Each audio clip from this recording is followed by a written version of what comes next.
What's up, Fish Tube? Bearded Bob once again, coming back with one more tank in the series here. This one is my 55-gallon yellow Neo colony, and there's also some, well, I don't know if we're going to be able to see. Oh, there's one right there. You can just barely make them out. There's a bunch of Autosynclius catfish in here, and then there's one albino bristlenose. He's usually caved up.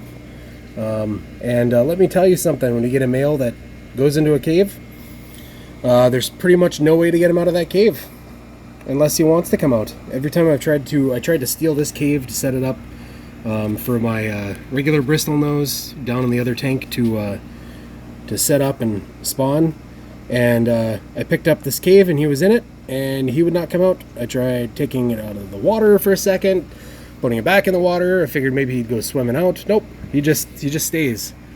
There's another auto. They love it in this tank. One just swam off in the back there. But yeah, so I tried for maybe like an hour to get him out of that cave and he wouldn't go. So I put it back in there, and as you can see, he's dug out himself a nice little entrance to his cave. I pulled out one big, what the heck did I have in here? Crypt that was in here. These crypts in this tank, they grow super tall. It's probably because they're all getting shaded out, you know, by each other and by this big bunch of Christmas moss that had taken over most of this tank. And boy, I turned off all the lights hoping that it would stop all the glare, but it's not happening. So you just got to look at my shirt half the time, I guess. We've got a ton of rocks and driftwood in this tank. You wouldn't be able to tell because it's pretty much all underneath this Christmas moss. There's a little bit of weeping moss here too. It's kind of got some, you can see some Java some Java moss mixed in with it. So I've been slowly pulling that out when I notice it and adding it to the tank that I'm trying to grow the Java. Oh boy, I can't talk. Beep. Trying to grow out the Java moss in, and we just recently pulled out a big, huge clump of Christmas moss off of this side, and I moved this whole big, I moved all of this over this way. This I'm still gonna probably put into a different tank so it's separate, so it's not gonna have a mix of 3 different mosses all in it. I did pull some out of here when it was looking really good and healthy, and I tied it to some rocks and put it in a couple of different tanks, so that I have, you know, a couple of different places that I have this moss here. It's a slow grower. I've had this just as long as I've had this Christmas moss, and the Christmas moss, you can't, you just can't stop it from growing. It's like duckweed and hornwort, which, we'll talk about that here in a minute. Oh, and hair algae. This one, for some reason, like I said, I'm pretty sure it had something to do with the water, my tap water, because all these tanks on this side of the room were all in the automatic drip system that was coming straight from tap, obviously through a couple of carbon block filters and stuff. But this colony, I betcha there's got to be at least 1,000 in here. Right now you can't really tell, they're all kind of mixed up. I just put some food in there, some of my homemade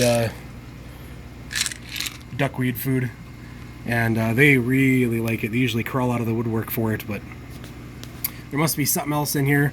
Probably all the mulm that I disturbed from underneath all this moss that they're kind of chewing on too. So there's a little pile there, a little pile there, and there's some, kind of mixed in everywhere. But trust me when I say that it's going to be a pain in the butt when I finally have to tear this tank down, because I don't even know how to get these shrimp out of here anymore. I do have 2 separate filters on here. This one's just a little marine land setup. It's like a 10-gallon tank one. These are terrible. They don't reprime very well by themselves, and this filter just gets clogged super fast, even with the sponge filter on there. On this side, I've got a larger size, more or less pores per square inch, I should say. So it's a more open foam. That does prevent the shrimp from getting sucked up into the main filter on top. But that's also a marine land penguin bio wheel.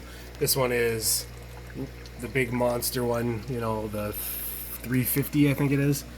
And this has been running solid for over a year, with never turning it off. All I do is I take this whole lift tube out and take it over to the sink, and I rinse out the sponge filter, rinse out the tube, and then I just, probably a couple times a year, I'll pull out the filter pads, which is just sponge. I think I showed on a previous video how I set them up. Just this reticulated sponge, some Biomax ceramic stuff to hold some beneficial bacteria, and then it's got a piece of pinky floss in a little cartridge thing that you can buy, and that's set up on both sides.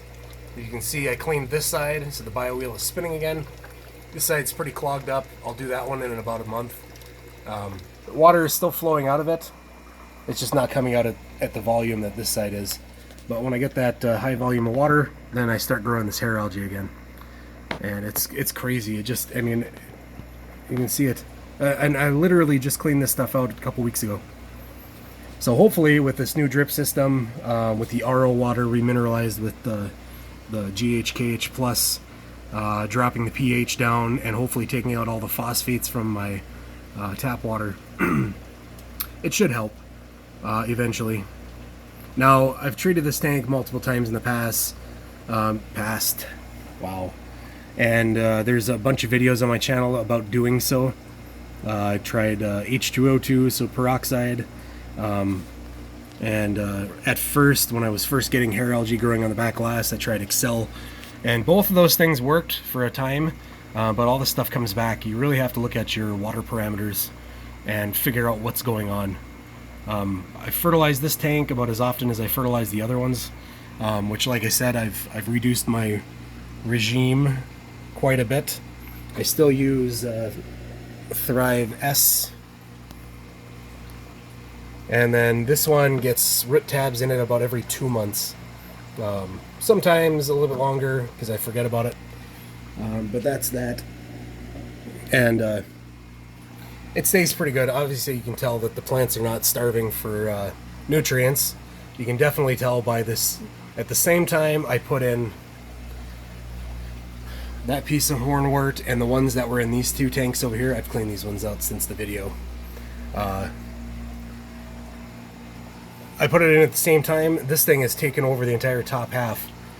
So the duckweed and the hornwort is just competing for nutrients at this point. I think you can see it's getting a little sparse. It used to be nice tight fronds in here, and now it's kind of getting spaced out. It's getting choked out, which is good. That's what I wanted to do. I wanted to remove a bunch of nutrients from this aquarium, and that way I could redo it. So I'm in the process, the very slow process of rescaping this tank.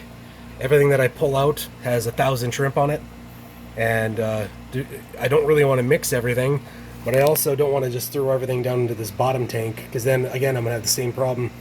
In this tank, it's just all my cull shrimp, Neocaridina cull shrimp. So in this tank, it's just a pain in the butt. So I put one piece or a couple little pieces in this tank here, and there's still yellow neos all over it. And there's a lot more that needs to be done here. Again, I'm going to take out all this weeping moss, split it up, tie it to rocks, and that way I've got separate little portions of it. And then I've got some new Rotala Hydra to put in here, but I've got to move out this giant iron ore rock from the tank. And this might be part of the problem with the hair algae too.